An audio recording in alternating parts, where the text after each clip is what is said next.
I amended the written study of Revelation 17 to include the following. So I'm going to hold off on reposting it on academia, but this is for you guys. This is already something that was discussed in a prior, I think it was Revelation 13, prior study of the beast, and I am bringing it back into Revelation 17. So, nothing in this chapter is brand new with the exception of contrasting Babylon with New Jerusalem. That's new. Everything else has already been discussed in previous sections of this. So hopefully you guys have been following along. But to me, this is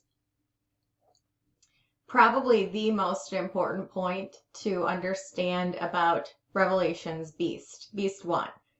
The one who is named in Revelation 9:11 as Apollyon the Destroyer, the one who ascends out of the bottomless pit in Revelation 11:7 for the purpose of overcoming and killing the two witnesses, the one who is described all through Revelation 13 and 17, primarily.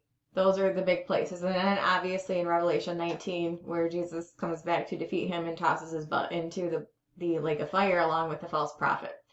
But this is probably the most important understanding of who this guy is and why he is where he is and why he could not possibly be on scene until his appointed time, which is trumpet 6. So I added this back in. Again, it's already been discussed, but for those of you who may have missed it, this is important to get. The beast who is the 8th, being of the same ilk as the previous 7, is properly named Apollyon the Destroyer. Apollyon is not the beast that thou sawest was and is not and shall ascend out of the bottomless pit and go into perdition. Yes, he ascends out of the bottomless pit in Revelation 11:7, but he is not, because he is presently confined to the bottomless pit. Said pit was opened in trumpet 5, and his appointed time to ascend out of it was trumpet 6. Revelation 11:7. When they shall have finished their testimony, the beast that ascendeth out of the bottomless pit, it's written in a present tense word. To get completely off topic, the word ascendeth appears 2 times in Revelation to describe the one-time occurrence, the beast ascending out of the bottomless pit, and just to describe the perpetual present tense occurrence of the smoke of their torment. The ones who worship the beast as image or receive his mark, the smoke of their torment ascendeth up forever and ever. Means it's a perpetual present tense scenario. The reason I'm pointing this out is because I received a comment of someone saying that they believe the soul dies in hell and then therefore wouldn't be eternal to be eternally tormented. Revelation 14, if nothing else in the Bible, puts that to rest. The smoke of their torment ascendeth up forever and ever. It would be wishful thinking on someone's part to assert that torment isn't eternal. It is. Just as life is eternal, torment for those who do not have life will also be eternal. The smoke of their torment ascendeth up forever and ever. That doesn't imply an endpoint.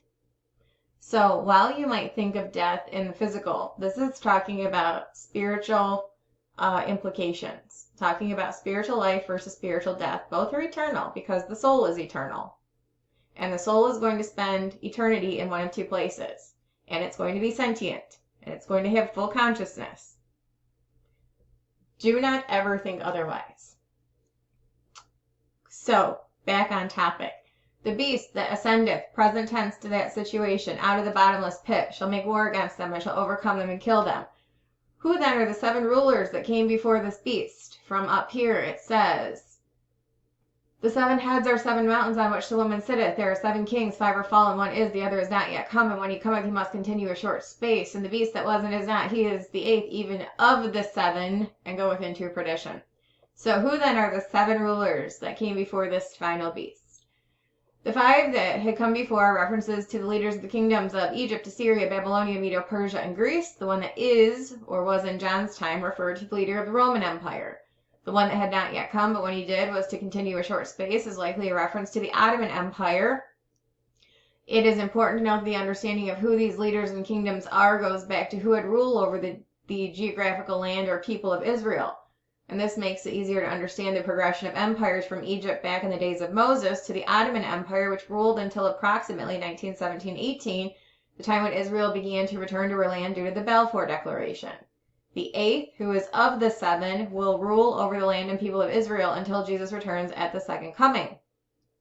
He will start after the midpoint of the 70th week. The midpoint of the 70th week is noted in Daniel 11:36. This is 3 verses after. When he shall cause them to rule over many, he shall divide the land for gain.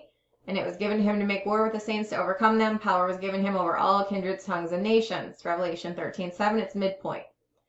When we move on to the final bit of imagery presented in Revelation, that of the 10 horns, before we move on to the final bit of imagery presented in Revelation, that of the 10 horns, there is one other thing to discuss about this 8th beast that we also discussed in Revelation 13.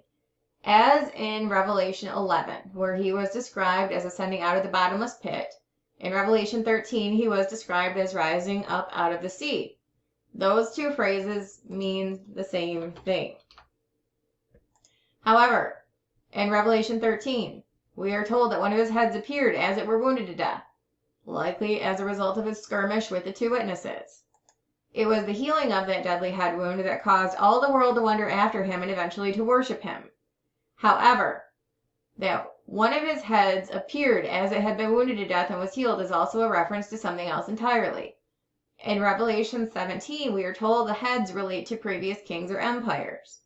We already know the following from Daniel 8 and Revelation 19 regarding the beast standing up to and being defeated by Jesus. It's Daniel 8:23. In the latter time of their kingdom, when the transgressors are come to the full, a king of fierce countenance and dark sentences and understanding dark sentences shall stand up. He shall magnify himself in his heart. By peace shall destroy many. He shall also stand up against the prince of princes, but shall be broken without hand. That means Revelation 19:19. I saw the beast, the kings of the earth, their armies gathered together to make war against him that sat on the horse and against his army. The beast was taken, and with him the false prophet that wrought miracles before him, with which he had deceived them that had received the mark of the beast and them that worshipped his image. These both were cast alive into a lake of fire burning with brimstone. Did you know that Micah also prophesies the matchup between these 2 kings? In the case of Micah's prophecy, the beast is known as the Assyrian. Micah 5:1. Now gather thyself in troops, O daughter of troops. He hath laid siege against us. They shall smite the judge of Israel with a rod upon the cheek. But thou, Bethlehem Ephratah, though thou be little among the thousands of Judah, yet out of thee shall he come forth unto thee that is to be ruler in Israel, whose goings forth have been from old, from everlasting. Therefore will he give them up unto the time which she which travaileth hath brought forth. Then the remnant of his brethren shall return unto the children of Israel, and he shall stand and feed in the strength of the Lord, and the majesty of the name of the Lord is God. And they shall abide.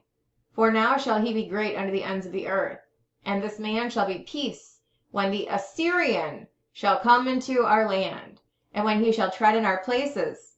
Then shall we raise against him 7 shepherds and 8 principal men, and they shall waste the land of Assyria with a sword, the land of Nimrod and the entrances thereof. Thus shall he deliver us from the Assyrian when he cometh into our land, and when he treadeth within our borders. The remnant of Jacob shall be in the midst of many people as a dew from the Lord, as the showers upon the grass, that tarrieth not for man, nor waiteth of the sons of men. And the remnant of Jacob shall be among the Gentiles in the midst of many people, as a lion among the beasts of the forest, as a young lion among the flocks of sheep, who, if he go through, both treadeth down and teareth in pieces, and none can deliver. Thine hand shall be lifted up upon thine adversaries, and all thine enemies shall be cut off. And it shall come to pass in that day, saith the Lord, that I will cut off thy horses out of the midst of thee. I will destroy thy chariots. I will cut off the cities of thy land, and throw down all thy strongholds.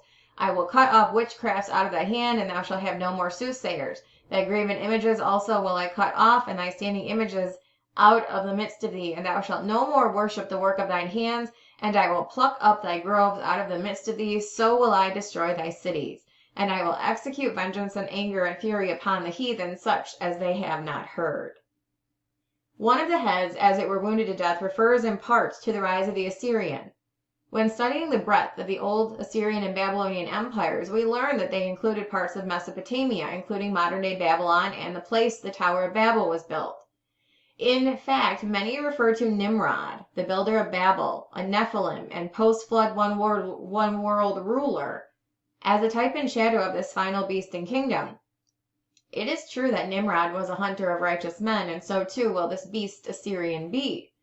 Genesis 10:8, Cush begat Nimrod. He began to be a mighty one in the earth. He was a mighty hunter before the Lord, wherefore it is said, even as Nimrod, the mighty hunter before the Lord. The beginning of his kingdom was Babel and Erech and Akkad and Calneh in the land of Shinar. Daniel 2:43, whereas thou sawest iron mixed with miry clay, they shall mingle themselves with the seed of men, but they shall not cleave one to another, even as iron is not mixed with clay.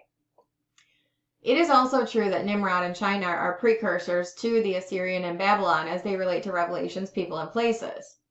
It is further true that Nimrod was once involved in genetic alterations of some sort that will once again exist to alienate men from God in the last days, which is worship of the beast, his image, or receiving his mark. This is one of the reasons why the days of Noah are used as a symbol of Daniel's 70th week. The destruction of the world will once again be necessary to preserve a remnant of humanity and righteousness. However, we need to remember that Nimrod came after the flood. We are told in Genesis 6 that there were giants in the earth in those days and also afterward. We have previously discussed how this Revelation 13/17 beast was one of the angels responsible for corrupting mankind in Noah's day and necessitating the flood. This is the very reason he is presently chained to the side of the bottomless pit and cannot join earthly affairs until his appointed time, i.e. until his release during trumpet 6. He is the Assyrian who will unleash all of the ancient non-human and supernatural creations that were once upon this earth, if not attempt to create even more. He's the reason those who worship him, his image, and receive his mark will be immediately irredeemable and subject to eternal torment. He is far worse than any of us could ever imagine. Nimrod is not a type and shadow of this beast. Nimrod was attempting to carry on the work of this beast. This beast was the original prototype of himself, and he will be back. And when he returns, the whole world will be at his mercy. Daniel 7:7. After this I saw in the night visions, and behold, a fourth beast, dreadful and terrible and strong exceedingly. It had great iron teeth. It devoured and brake in pieces and stamped the residue at the feet of it. The beast that thou sawest was and is not, and shall ascend out of the bottomless pit and go into perdition. And they that dwell on the earth shall wonder, whose names were not written in the book of life from the foundation of the world, when they behold the beast that was and is not and yet is. And it was given unto him to make war with the saints and to overcome them, and power was given him over all kindreds and tongues and nations. And they that dwell on the earth shall worship him, whose names were not written in the book of life from the Lamb slain from the foundation of the world. So it's helpful to understand who the beast is. He's one of the fallen angels who's locked in the bottomless pit because he was put there in the days of the flood. When God judged the world, he confined the angels who were evil and had a specific direct hand in corrupting the earth to necessitate the flood. He locked them in the bottomless pit. And Jude and Peter, 1st and 2nd Peter both, talk about the day in which they will be unleashed to be used as instruments of wrath upon people. That's why the beast can't possibly be linked to present time or to even the first half of the 70th week. The bottomless pit's not even open until trumpet 5, but he specifically ascends out of it at the tail end of trumpet 6 for the express purpose of overcoming and killing the 2 witnesses, and then given power to continue 40 and 2 months. Who is like unto the beast? Who's able to make war with him? No one. And people trying to link him to our present time or Babylon to our present time are out of their depth here with understanding just the depravity that existed that necessitated the flood and how he was instrumental in that. Nobody can truly understand because we don't have a reference point. But when you try to understand at least that he was linked to the depravity and that God had to destroy the world because of him, and he's going to destroy the world again because of him, maybe you can begin to understand that we are totally out of our depths with trying to link, when we try to link the beast or Babylon to anything even remotely having to do with us. We have no clue. And instead of trying to insert ourselves in a situation we have no place belonging in and are being kept out of for good reason, maybe just be grateful.